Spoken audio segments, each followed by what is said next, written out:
Hi, today's video is going to be about knee pain and how we can use hip strengthening exercises to reduce knee pain.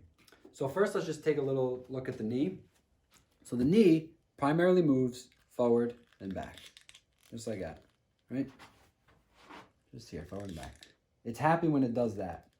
Now the thing with the knee joint is that it also has room to rotate and move side to side.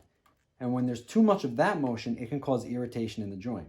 So when you're trying to just bend, it wants to be happy and just bend forward and back, forward and back. When you start combining in rotation with it, or maybe laterally bending side to side while you're flexing the knee, it starts causing too much irritation in here and with the kneecap. And the way you can control that, one of the best ways, at least at the hip, is through some strengthening or stabilization exercises. So we're going to go over some of those today. And just to touch on the hip for a second, again, just imagine the knee as a joint that is pretty set in its ways, just wants to go forward and back. And then you have the hip, which is just a crazy joint, and it's moving side to side, forward and back. It's rotating in and out. It can go in circles. And same thing with the ankle. It can do all the same motions. So we have these two joints that are willing to do pretty much any motion, and in between it is this knee that just wants to go forward and back. So as you can imagine, it can cause a lot of stress on the knee joint if you're not controlling the ankle and the hip properly. And we're going to focus on the hip today.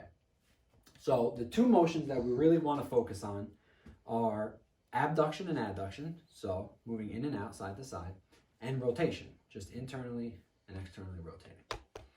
And if we can control these two movements, we can really take some stress off the knee. So we're going to look at two exercises on the table first. So Mike, come on over here. Mike's the cameraman and the model. He's my brother. You're going to lay down on your side. I'm going to bring this camera over here. So I'll throw this knee joint right here. So here's what we want to do. This is called the clamshell. So this exercise is going to control the rotation movement I talked about, the internal, external rotation. So what he does is he brings his hips and knees up. Knees are flexed to about 90 degrees, just about. His hips kind of have like a 45-degree angle in them.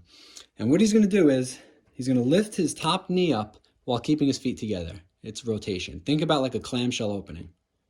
Go ahead, Mike. Keep going. Yep, just like that.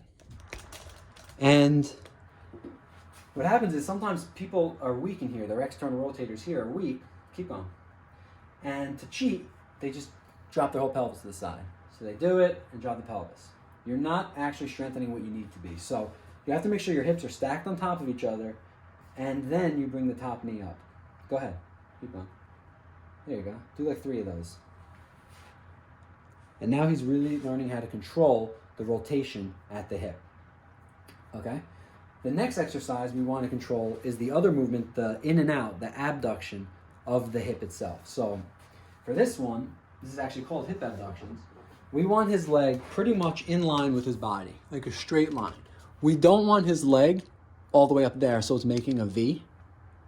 We want it pretty much a straight line, which it looks pretty good to me right now. So what he's going to do now is, same thing, keeping his hips stacked and not rotating them.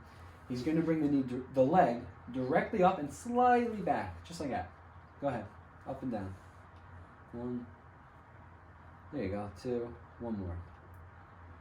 And the wrong way to do this would be, Mike, bring it up and towards the wall. Yep, and back down. Bring your toes up, like point your toes up as you do it, and towards the ceiling. Yeah, he's using too much of his hip flexor for this, and we're losing the activation of the hip. So it needs to be in a straight line up, slightly biased back. That's it, and you would do 3 sets of 10 in each of those exercises. So what we're going to do now is, Mike, you could get up. Maybe you could pull that step out for us. So those are 2 activation exercises laying down, but now we need to bring it into a more functional way. And one way we can do that is through step-ups. So just as a reminder, we want to control this motion because the knee typically has a tendency to want to go in, and we want to control the rotation. And how that looks when you're stepping down from something would be like this. See, you're actually rotating, like we talked about, and you're adducting. And so we want the muscles that rotate the other direction and abduct to be strong enough to control this movement.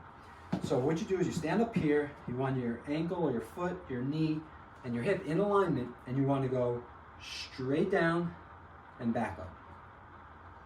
Straight down, back up. And you're resisting the urge for the knee to come in. You'll see, as soon as you try this, a lot of people have a natural tendency to want to go in. So we're really working those same external rotator and abductor muscles still. So it's perfect like that. And so that's your third exercise. You can do 3 sets of 10 of that also. And then the last one is going to be the squat. So Mike, why don't you stand here facing the camera and just go down into a couple squats. Yep, that's perfect. So he's squatting good right now. So his hips, his knees, his ankles, you can keep going, are all in alignment. And you can do this up and down from a chair or squatting in place. So do a couple good ones. So right now his hips are really doing a good job of controlling his femur. Keep it going. And there you go. And keeping his knee from bending forward and back. Go ahead. Just it's moving perfectly. Yeah, just like that. Now, do one of the bad squats where your knees come in. This is a big tendency of people to bring the knees together. Come back up. And what's happening there? As he slowly does it, his knee's bending, but it's also rotating and coming out. And it's causing that irritation that we talked about on the knee. So as you're squatting, you're really controlling that. So do 2 more bad ones. Natural tendency, it starts happening. The knees start going in. And what you need to do instead, while you do this, is go ahead, come out, and you do a regular squat. Use these muscles and control it and make this stay in perfect alignment. Cool. So there you have it. Those are your exercises. We got 4 of them. We have the clamshells, abductions, the step downs, and the sit to stand or the squat. 3 sets of 10 of either of them would be perfect, and your knee will be a lot happier if you can control the hip. All right? Thank you.